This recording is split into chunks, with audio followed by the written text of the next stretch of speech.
Hello everyone. Today I'll be talking about Java best practices. So in my previous videos, I have added one more video. Like I had previously added videos on Java best practices. This is one more, and this will give a clear picture on what should be done as part of best practices for writing code.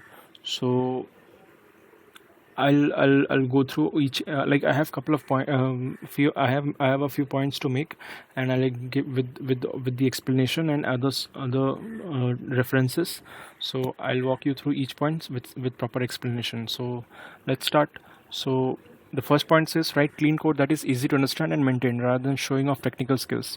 What happens is that like whenever we are writing a code, which means we are writing that code for production deployment, so that we need to keep in mind this thing. And second, a production deployed code is not specific to a developer. Like the code will be there, but developer might come and go. So for new developers to understand the code properly and to get the logic 100% of what exactly the code is doing, we should be writing standard straightforward code.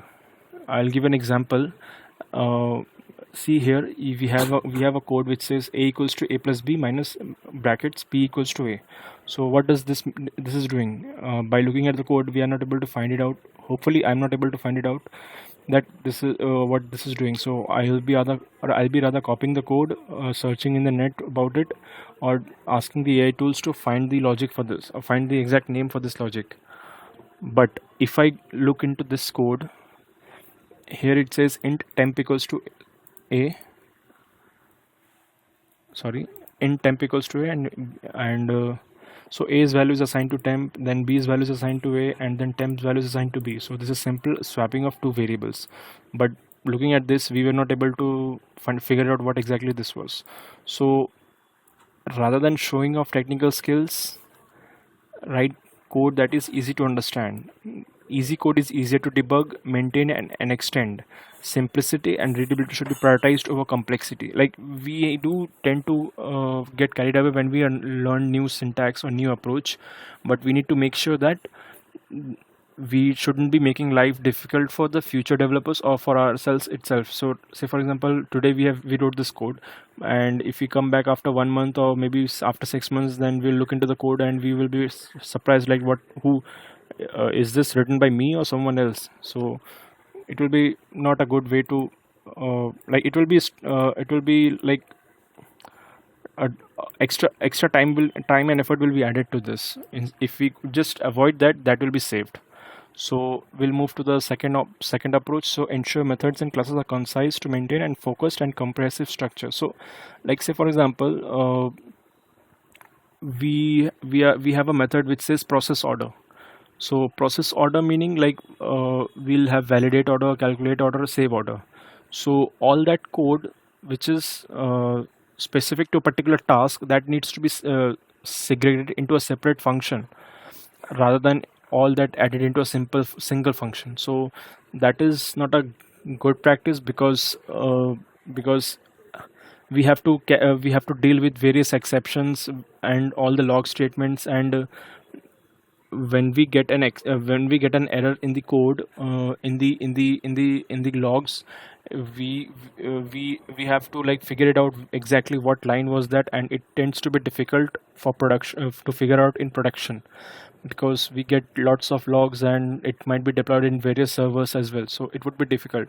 But in case of if we modularize the methods, like we have a separate method which says validate order, calculate total, and save order, then there are two advantages. One, the parent method is granularized, and second, sorry, the parent method is simplified, and second, these methods can be used in some other purpose as well. Like say for example, if you want to edit an order, in that case also we can do validate and then calculate and then save or edit. Okay, so this is actually a must for new developers and experienced to understand how this is working, how it should be working, because writing code is not as easy. It needs to be written keeping in mind the modularity and flexibility of the code. So the note says short methods and classes are easy to understand, and test aim for methods to be around 10 to 20 lines of code. So we should be practicing writing methods which are not more than 10 to 20 lines of code. If it's more than that, then we should segregate them into separate functions. Okay. So now let's go to meaningful third point, which says meaningful names for methods and variables to enhance clarity and communication. So right, like whenever we declare a variable or method, it should, like, we should be able to understand from the method name itself what it exactly is going to do. So here it says calculate total price. Like there, we will be either getting some list or something, and on top of that, this total price will be calculated. So so here we have the list of items as a variable, as a parameter to which the total price will be calculated. And then second, string customer email address, which says that yeah, this variable will be holding customer email address. But if you look at these two methods and variables, it is like I'm clueless like what exactly is going to happen in the calcs and what exactly this is CEA. So it creates doubts in the minds of developers and distracts from the actual purpose. Like suppose if you want to implement a new logic, or if you want to like say for example take reference from this, or if you want to extend the functionality of this method. So apart from this main task, we will be looking into what exactly this method variable is, and what by going through the code itself, what exactly this is doing, or the purpose. So all this takes extra time, so that time can be saved if we just have a clear method name and variable name. Okay, so proper names serve as intuitive guides to understanding the code's purpose and function, improving communication and among developers. So as I said, yeah, we should be writing meaningful names for methods and variables. Okay, so point number 4 says regular test your code to ensure it works as expected and continues to work as changes are made. See, getting a defect during testing is better than clients identifying a defect. So better write thousands of test cases, but at least make sure the code is right as per the function. Say for example, you have introduced a new method, so test that method on all the first of all write test cases, and then based on test cases write the test methods, and then test them based on, say for example, here we have assert equals total, so it is doing calculate total price. So here if we send one item, if we send just 0.1 as variable values, or if we send both null or some other values, so based on all that situation, just test what is the expected value, and if it's a bug, then fix that to calculate total method price. Okay, calculate total price method. So this is so testing is also an interesting part of development. Like we developed a code, but we don't want but as developers tends to avoid testing because that is a boring task. But nowadays many frameworks has been introduced like Spock, Spring, JUnit. So all these frameworks also require all these tools require developers to write test cases as if they are developing something new. Okay, something like as if they are writing a code for our logic. Okay, so even on the at the bottom line, the testing catches help bugs easily and ensure the application remains reliable as it evolves. Okay, and then number 5, leverage modern Java features like stream and lambda expression and optional class to write clean and more efficient code. Okay, so we do accept that we have Java has introduced many various features. We should be evolving, but it's not that we are bound to add new features. Like we have an existing production code and it is doing well, but since Java 8 has been introduced, if we are in Java 8, then it's okay. If we have to move to Java 8, then we might move to Java 8, but not necessarily we need to switch from, say for example, this is a simple for loop. It is not necessary we need to move to streams to use that feature. It's not necessary. But if we are writing new code, then we might because this basically gives a more what should I say, like if we look, there are two things to it. One is readability and second is performance. So performance wise, streams and these for loops are like more or less same, but readability at for readability we might get it might get difficult to it might get difficult to understand what exactly is coming out of this logic. Say for example, we have this items and we are doing a stream on it and then map to double. So what does map to double mean? We need to understand that to understand this line. And item then get price and then sum. So this get price is the method reference which has been introduced in Java 8. So developers need to get comfortable with Java 8, and then if we need to debug it something, then it gets difficult. So it's not that we shouldn't be using it, but we should be using it for some. Say for example, we have bulk of data, say thousands of records.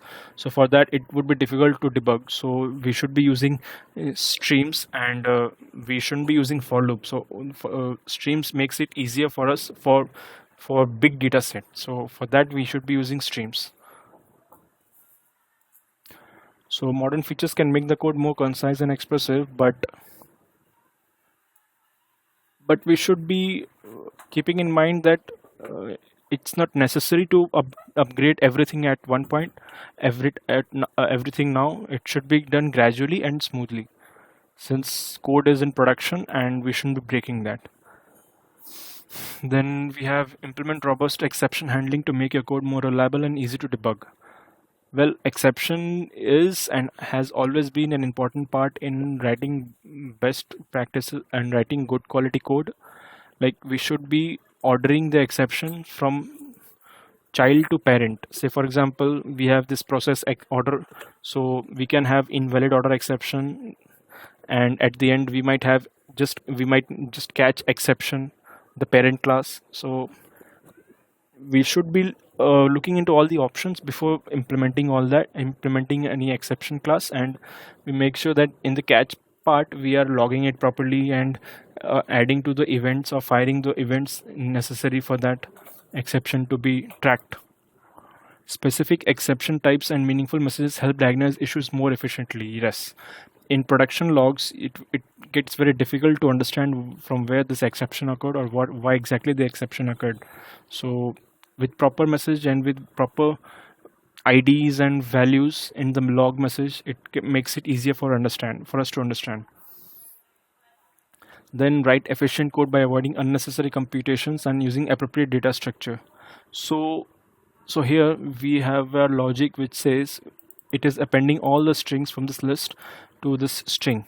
So this basically means creating a new string object every time, which is not a good practice, because it will like blow up the memory. Not exactly blow up, but it will increase the memory usage for this application. Instead, we should be using some better approach like string builder, and with results.append, it doesn't create a new object every time. We should be using efficient data structure and avoid unnecessary operations can significantly improve performances. The last point being, provide clear documentation for your code to help understand others, its purpose and usage. See, calculate total price. It will calculate the total price of the item, what parameters it takes, list items of the list of items, and return type is a double, so returns total price. So this is the standard comment we should be adding at every method which we write, or the class or the variable. Say for example, for a variable we will have just a one line on what exactly the variable is doing, and for the class we will be adding like what entity or what service it is, what type of service it is, and what it should be performing in the service. Okay, so documentation helps other developers to understand and use code correctly, facilitate collaboration and maintenance. So documentation is necessary along with all the other 7 points. So make sure you maintain all this and write better code. So better code is always appreciated, and one who starts following this in the early stage, it makes a good practice for them to understand that. Okay, so thank you, guys. I'll be coming back with one more video on this in the next time.